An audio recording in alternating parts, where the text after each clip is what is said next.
सभी की शुद्ध आत्मा को अनंत वंदन नमन।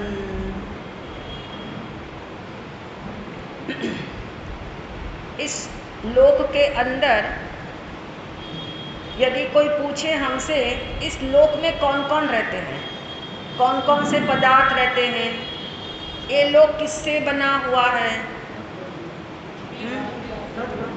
6 द्रव्य, 6 द्रव्यों का समूह, उसका नाम लोक है, जिसको हम कहते हैं ना पाताल लोक, ऊपर का लोक, मध्य का लोक, 3 लोक हम जानते हैं। यानी लोक शब्द से अभिप्राय हमेशा ऐसा पकड़ना कि लोक में 6 द्रव्यों का समूह, 6 द्रव्य रहते हैं, 6 प्रकार के सब्सटेंस रहते हैं, 6 प्रकार के सब्सटेंस रहते हैं। और उन 6 में से 2 सब्सटेंस की बातें हम सुन रहे हैं। कौन कौन से 2 सब्सटेंस की बात चल रही है? थोड़ा हाँ, 6 द्रव्यों में से 2 द्रव्यों की मुख्य रूप से बात हो रही है, और वो 2 द्रव्य हैं। एक का नाम है जीव द्रव्य और दूसरा है पुद्गल द्रव्य। जीव द्रव्य और पुद्गल द्रव्य की बात हो रही है, और इसी के संदर्भ में बड़ी कंफ्यूजन है। इसी को लेकर के बहुत समझाना पड़ता है कि जीव कौन होता है और पुद्गल कौन सा होता है। जीव किसको कहते हैं? आत्मा। जीव शब्द से हम अभिप्राय पकड़ते हैं जिसमें जो लिविंग है, जो लिविंग सब्सटेंस है, जो जीता है, जो बदलता है, जो रहता है, जो ज्ञानवान है, संपन्न, जो ज्ञान से क्या है, भरा है। यानी जीव शब्द जब भी याद आए तो याद रखना जीव उसका नाम है जिसमें ज्ञान है। अजीव में, पुद्गल में ज्ञान है। पुद्गल यानी क्या है? जो जड़ चीज़ें दिखाई देती हैं, जो नॉन लिविंग चीज़ें दिखाई देती हैं, जैसे कुर्सी है, माइक है, मोबाइल है, ये सब क्या है? Non living substance. ये सब पुद्गल है, मैटर से बना हुआ है। तो एक शब्द हुआ जीव और दूसरा शब्द हुआ मैटर, जिसको हम जानते पुद्गल के नाम से, और कहते हैं ये 2 का ही जगत चलता है। और आप देखिए कर्म भी क्या है? कर्म पुद्गल है। शरीर क्या है? पुद्गल है। जिस घर में आप रहते हो वो क्या है? पुद्गल है। जिस कर्म का फल आपको मिलता है वो क्या है?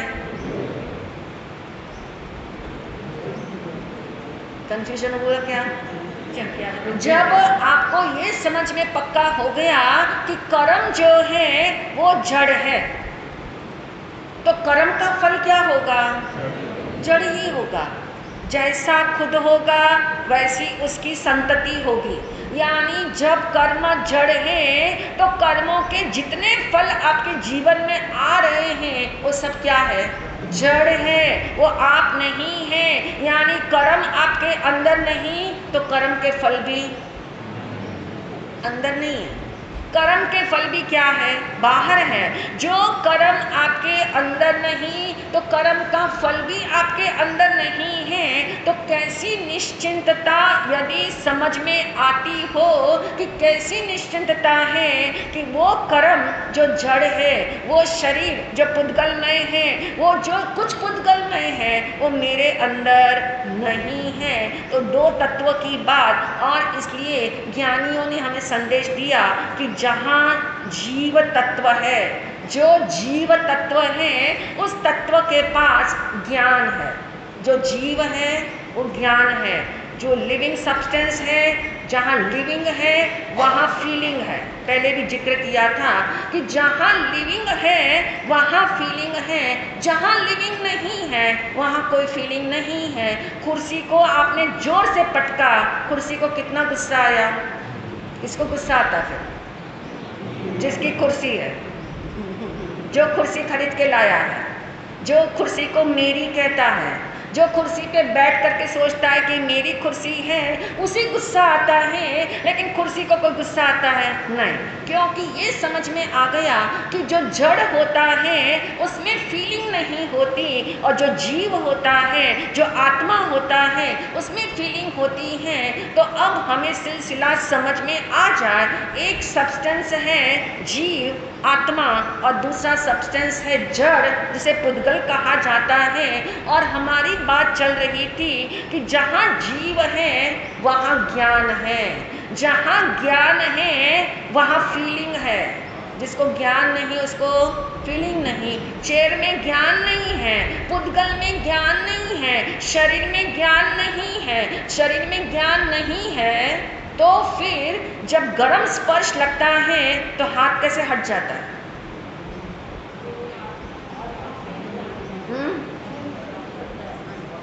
जब तक आत्मा शरीर के साथ साथ रहता है और जरा सी भी स्टीम लग जाए, फट से हाथ हट जाता है, वहाँ से मुख रखा हो मुख हट जाता है। और जब आत्मा का कनेक्शन हट जाए इस शरीर से, तो आप जानते हैं उसको आग में भी रख देते हैं। क्या करते? चिता में जला देते। कुछ होता है क्या? कुछ नहीं होता।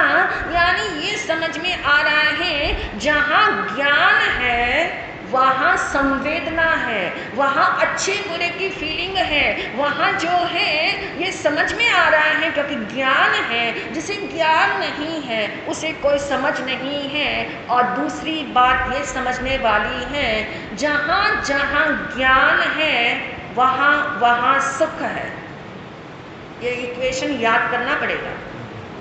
जो आत्मा है उसमें ज्ञान होता है, जहाँ जहाँ ज्ञान होता है वहाँ वहाँ कौन अनुसरण करता है ज्ञान का? कहते हैं सुख हमेशा ज्ञान को फॉलो करता है। सुख ने हमेशा ज्ञान को फॉलो किया है, यानी सुख हमेशा ज्ञान के पीछे पीछे पीछे चलता है। तो जहाँ ज्ञान है वहाँ सुख है। तो किसके अंदर सुख हुआ? आत्मा में सुख हुआ। पुद्गल में? पुद्गल की प्रॉपर्टी सुख नहीं है, पुद्गल की प्रॉपर्टी ज्ञान नहीं है। मेरी प्रॉपर्टी क्या है? ज्ञान है। मेरी प्रॉपर्टी सुख है। यानी ज्ञानियों ने बात स्पष्ट कर दी कि जिसमें ज्ञान नहीं है वो तुम्हें सुख नहीं दे सकता। जिसमें ज्ञान नहीं है वो तुम्हें कभी भी 3 काल में भी और 3 लोक में भी वो कभी भी आपको सुख नहीं दे सकता। तो इससे हमें क्या फाइनल करना है डिसीजन? हमारा निर्णय क्या होना चाहिए? आत्मा में सुख है। यानी कहाँ हमें ले जानी है बात को? हमारा पासवर्ड कहाँ जाने वाला है? हाँ, यानी ये समझ में आ गया कि मुझ में ज्ञान है तो मुझ में ही क्या है? सुख है। सुख बाहर नहीं है, क्योंकि ज्ञान बाहर नहीं है, ज्ञान दूसरे में नहीं है, ज्ञान पुद्गल में नहीं है, ज्ञान शरीर में नहीं है, ज्ञान मुझ में है। और जब ये डिसीजन अंदर से आता हो, सुन करके अभी आप समझ रहे हो, सुनना समझना 2 कैटेगरी अलग अलग है। कुछ लोग केवल सुनते हैं, समझने की चेष्टा नहीं करते। जो समझने की चेष्टा करते हैं वो धीमे धीमे चिंतन करने की चेष्टा करते हैं। वो चिंतन करते इस बात के ऊपर कि बात सही लगती है या नहीं। जो वितराग भगवान ने ये वाणी हमें दी है कि जहाँ आत्मा है वहाँ ज्ञान है, जहाँ ज्ञान है वहाँ सुख है, और जहाँ अज्ञान है वहाँ क्या है? दुख है। जहाँ अज्ञान है वहाँ दुख है। तो अब हमें ये रिलेट करना आ गया कि यदि ये समझ में आ गया कि शरीर और आत्मा की जर्नी साथ साथ चल रही हो भले, लेकिन जानने वाला कौन है इसमें से? आत्मा। जानने वाला मैं हूँ, जानने वाला ये आत्मा है। यानी जाननहार जो है वो जानता है, जिसमें ज्ञान है उसका सामर्थ्य है जानने का, और जो जानता है वही आनंदित होता है। जो जानता नहीं है उसे कभी भी आनंद नहीं मिलता है। यदि इस बात को अच्छे से समझ में आ जाए तो ऋषि मुनियों ने ये भी बात कर दी कि यदि तुम्हें ये समझ समझ में आता हो कि जहाँ आत्मा वहाँ ज्ञान, जहाँ आत्मा वहाँ सुख, तो फिर उस आत्मा को क्या आत्मा के साथ कैसा सलूक करोगे, उस आत्मा को कैसा करोगे? इसलिए 3 शब्द दिए। यदि ये समझ में हमारे बैठता हो, हमारी माइंड की सेटिंग में ये बात बैठी हो कि जो आत्मा है वही ज्ञानवान है, वही ज्ञान संपन्न है, जो अनात्मा है यानी जो आत्मा नहीं है वहाँ ज्ञान नहीं है, तो जहाँ ज्ञान नहीं है वहाँ हमें ज्ञान है ऐसा मानने की जरूरत नहीं, क्योंकि ऐसा हमने अनादिकाल से माना। अनादिकाल से माना कि शरीर नहीं होता तो मैं कैसे जानता, ये आँख ना होती तो कैसे देखता, ये कान ना होते तो कैसे सुनता। क्या हम फाइनल कर रहे? कान सुन रहे हैं, आंखें देख रही है, सारी इंद्रियां वर्किंग स्टेट में इस समय है, सारी इंद्रियों के फंक्शन बराबर चल रहे हैं, लेकिन किसके आधार पर? आत्मा के आधार पर। यानी आत्मा का कनेक्शन साथ साथ चलने से ये इंद्रियां फंक्शनल हो रही हैं, लेकिन ज्ञानियों ने कहा याद रखिए कि इस शरीर का ढांचा जो है उसके अंदर ज्ञान नहीं है, तो जो ज्ञानवान नहीं है, जो ज्ञान जिसका लक्षण नहीं है, क्योंकि जड़ का लक्षण ज्ञान नहीं, आत्मा का लक्षण क्या है? ज्ञान है। तो जिसके पास ज्ञान है, जिसमें ज्ञान है, जो स्वयं ज्ञान स्वरूपी है, जो स्वयं सुख स्वरूपी है, उसको ही जानो, उसको ही मानो, उसी में लीन रहो। 3 शब्द, ज्ञान, दर्शन, चारित्र। शब्द क्या देते हैं? ज्ञान, दर्शन, चारित्र। ज्ञान कहते हैं जानो, दर्शन कहता है मानो, चारित्र क्या कहता है? उसी में लीन हो जाओ, उसी में इन्वॉल्व हो जाओ, उसी में रस ले लो, उसी में अटैचमेंट कर लो। यानी ज्ञान, दर्शन, चारित्र, यानी जिसमें ज्ञान है, जिसमें सुख है, उसी को जान, उसी को मान और उसी में क्या हो जा? लीन हो जा। यदि कोई व्यक्ति एक राजा की सेवा में जाता हो और जाने से पहले कोई उसे इंस्ट्रक्शन दे दे, कोई उसे कह दे ऐसा ऐसा राजा होता है, ऐसी उसकी सत्ता होती है, ऐसा उसका ऐश्वर्य होता है, उसकी जो सेवा करता है उसको क्या मिलता है? मेवा मिलता है। जो सेवा करेगा राजा की, राजा को खुश करेगा, तो राजा क्या देगा? पुरस्कार देगा। यदि उस व्यक्ति को जो बहुत इनोसेंट है, जो बहुत ग्रामीण है, जो बिल्कुल अनएक्सपोज्ड है, उसको यदि ये समाचार जब मिलते हैं तो उसने सोचा मैं भी कभी राजा के दर्शन करूं, मैं भी कभी उस राजा के दर्शन करूं, मैं भी उसकी सेवा करूं, मैं भी उसकी सेवा का फल जो है वो मैं भी चखूं। ऐसे उसके अंदर में उल्लसित आता है भाव। और कभी ऐसा संयोग हुआ वो राजा के दरबार में चला जाता है, राजा के पास खड़ा हो जाता है और अंदर से कहता है कि यही राजा है। क्या कहता है? ये राजा। मैं अभी तक सुन रहा था, अभी तक बाहर की दुनिया में रहते हुए मैंने राजा के बारे में सुना था, लेकिन मैंने जाना नहीं था। आज साक्षात्कार हुआ, आज इस राजा के साथ साक्षात्कार हुआ। अब साक्षात्कार होने के बाद उसने जाना कि यही राजा है। राजा को जाना और फिर मानने में कितनी देर लगी? कितनी देर लगी मानने में? यानी यदि 100% आपने अंडरस्टैंडिंग में बिठा दो कि ऐसा ऐसा राजा होता है और सामने चले गए तो मालूम पड़े कि यही राजा है, तो जानने के बाद मानने के अंदर कोई देर नहीं लगती और मानने के बाद उसकी सेवा करना, उसके लिए कितने उल्लसित हो जाओगे और उसकी सेवा करने का जो फल मिलता है उसके लिए कितना उल्लास आएगा। तो यही ज्ञान, यानी यहाँ राजा कौन है? आत्मा।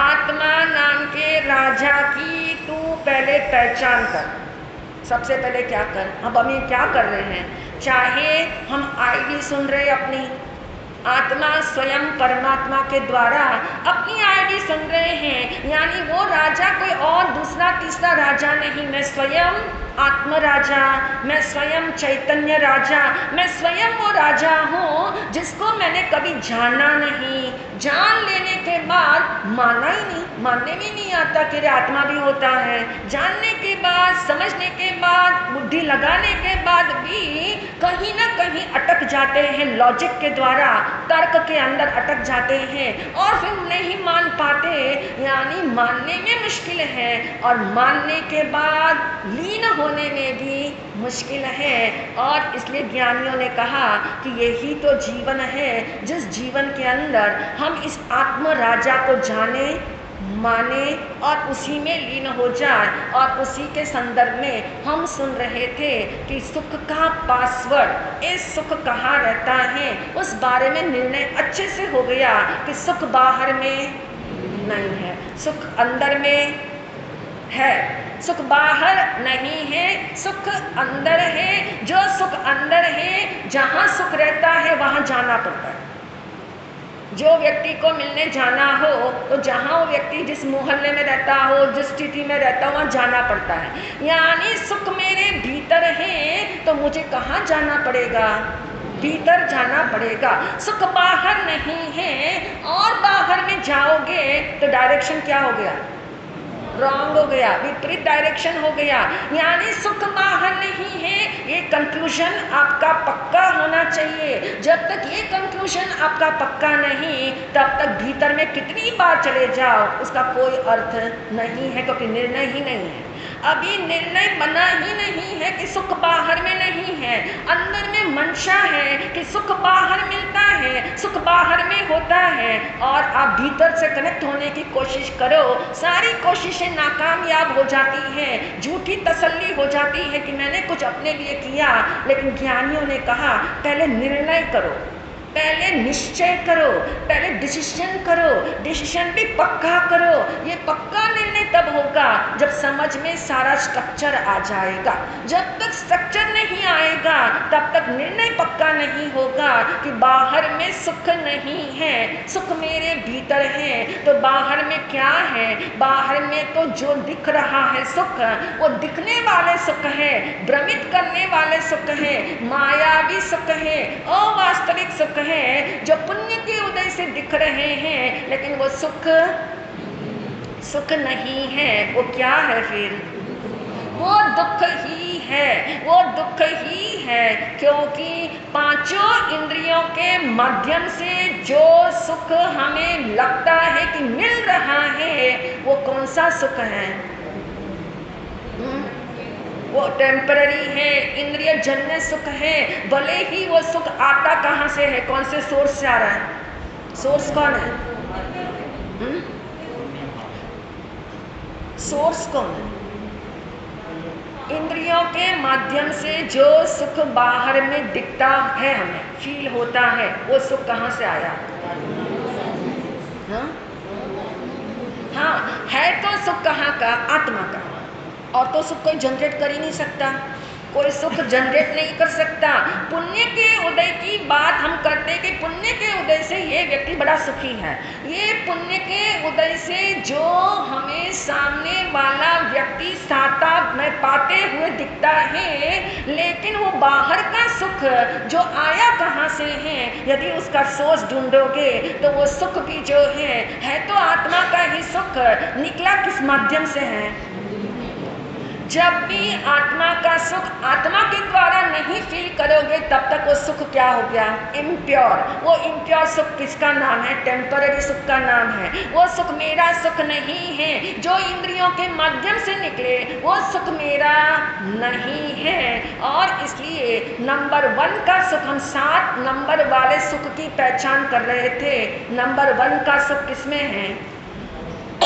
किसमें माना हुआ है?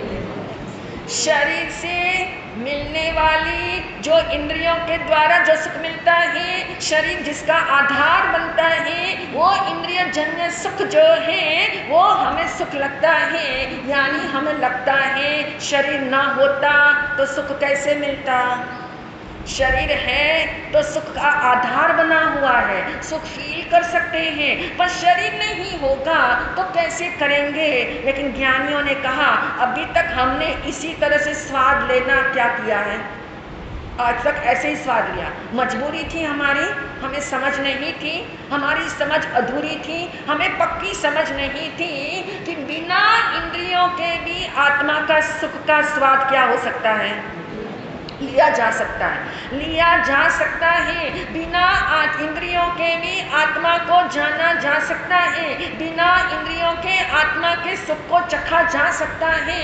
ऐसा हमें पता ही नहीं था और हमने सोचा कि आत्मा का ही सुख जो इंद्रियों के माध्यम से आ रहा है उसको तो क्या करना पड़ेगा, उसको सुख मानना पड़ेगा। लेकिन ऐसा नहीं है, ये हमारी भ्रांति है, ये हमारा मिथ्यात्व है। तो ये शरीर जिसको पहला नंबर मिला है सुख के अंदर, सो-कॉल्ड सुख के अंदर 7 नंबर है, नंबर 1 का सुख हम शरीर के आधार से मानते हैं। तो ये क्यों मानते हैं, नंबर 1 शरीर को क्यों मिला है, सबसे पास, पहला पॉइंट अच्छा पकड़ा, सबसे निकट आत्मा के कौन है, शरीर। कल हमने सुना था सबसे निकट आत्मा के शरीर है, पॉइंट नंबर 1। पॉइंट नंबर 2,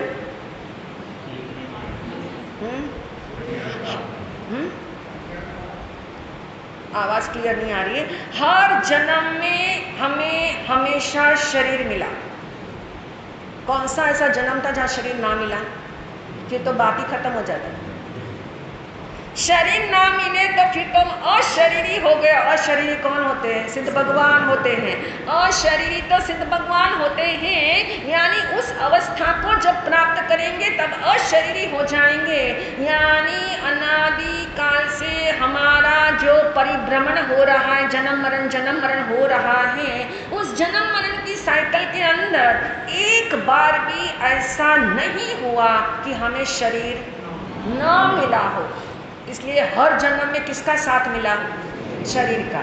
हर जन्म में जिसका साथ मिले उससे हम क्या हो गए, अटैच हो गए, पराधीन हो गए, आश्रित हो गए, उसी को मैं मानने लग गए कि यही मैं हूँ, ऐसा ही मैं हूँ। जैसा शरीर मिला, अभी कॉकरोच का शरीर मिला तो यही मैं हूँ, अभी देवता का शरीर मिला तो यही मैं हूँ। यानी इतनी वननेस क्रिएट हो गई कि हमें मानने में नहीं आता कि ये अलग है और ये अलग है, क्योंकि हर जन्म में शरीर क्या हुआ, मिलता रहा। हर जन्म में मन मिला क्या, हर जन्म में मन नहीं मिला, हर जन्म में वचन नहीं मिला। यानी हर जन्म में मन और वचन नहीं मिले, किंतु हर जन्म में क्या मिला, इस शरीर मिला। तो सबसे ज्यादा अटैचमेंट हमारे किसके साथ है, इस शरीर के साथ है। इसलिए शरीर को नंबर 1 पे रखा है। नंबर 3 ये है, इस लाइफ को आप जरा देखो कि इस जीवन के अंदर जितनी आपकी होने वाली क्रियाएं हैं, जितनी क्रियाएं आप पूरे दिन में करते हो, चलने की, फिरने की, खाने की, बोलने की, सोचने की, एक कौन आधार बनता है इसका, शरीर। शरीर ना होता तो कौन खाता, कौन बोलता, कौन सोचता। यानी हमें दिखना ऐसा है कि शरीर की माध्यम से सारी मेरी क्रियाएं हो रही हैं। इसलिए हमने शरीर को क्या किया और मजबूती से पकड़ रखा कि ये शरीर बड़े काम का है। यदि शरीर ना होता तो कौन सी क्रियाएं हो पाएगी। यानी ऐसा अंदर में विश्वास हो गया कि सबसे निकट शरीर है, हर जन्म में शरीर मिला। नंबर 3 पे जो है कि हर क्रियाएं शरीर के माध्यम से होती हैं, इसलिए शरीर की प्रमुखता और शरीर की कहना चाहिए आधीनता हमने स्वीकार कर ली कि ये शरीर होना चाहिए। शरीर ही सुख देता है। लेकिन कल से हम जानेंगे ये शरीर क्या है, शरीर का स्ट्रक्चर क्या है, ये शरीर कैसी फैक्ट्री है जिस फैक्ट्री में इतना माल बनता जाता है जो आपकी फैक्ट्री में क्या बनेगा। 24/7 आप सो भी जाओ तो भी ये फैक्ट्री क्या हो रही है, निरंतर चल रही है, निरंतर चल रही। कभी सोचा कि रॉ मटेरियल आज कम पड़ गया है, कभी उसकी चिंता हुई कि अरे अगले दिन क्या प्रोडक्शन होगा, कुछ नहीं। यानी ये चीज ऐसी है जो आपका शरीर पूरी फैक्ट्री की तरह अंदर में यंत्रवत काम हो रहा है, कोई इंस्ट्रक्शन देना नहीं पड़ता, कोई सुपरवाइज करना नहीं पड़ता, यथारुचि कहना चाहिए, बिल्कुल निरंतर चल रहा है। ऐसा ये शरीर कौन से स्वभाव को लिए हुए हैं, इस शरीर के कैसे हम माने ये शरीर मुझे सुख देता है, उसके ऊपर हैमरिंग करने के लिए कि शरीर मुझे सुख देता है, लेकिन कैसे ज्ञानियों ने हमारे लिए हथौड़े तैयार किए कि एक एक हथौड़ा मारते जाओ और समझ में आता चला जाए कि ये शरीर ऐसा है जिसकी वजह से हमें सुख भी नहीं मिल सकता, ये शरीर पराधीन स्वयं है, ये कैसे हमें सुख दे सकता है, ये शरीर खुद अनित्यमय है, ये कैसे सुख दे सकता है, ये शरीर खुद कमजोर है, ये कैसे सुख दे सकता है, ये शरीर जो है खुद ही अशुचि का भंडार है, ये हमें कैसे सुख दे सकता है। तो आगे हम इन बातों को खोल करके सुनेंगे, इन्हीं बातों के साथ पहुंचेंगे। आज का सामूहिक तप नंबर 1 से शुरू होगा। अनशन। आज कोशिश